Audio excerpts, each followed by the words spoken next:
खादोंहाय खुथ्रा मैगं खादों नै मालाय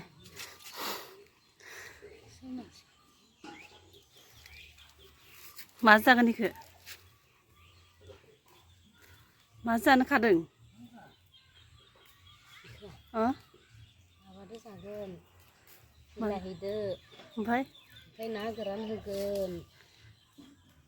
बानलु होगोन सामब्राम गुफुर होगोन होमबानो गोथाव जाबाय आरो गोथाव संना जादों होमबा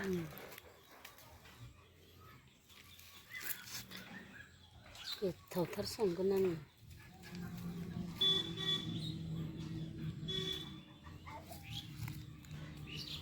मोनानि मैगं खाखाबाय आरो नै मोनानि खाबाय आङो गैयानो खोमा बारा दङो बेफोरखौनो जानोसै दा मोनानि गोथावनो होनदो गोथावनो बेजोंसो ओंखामखौआबो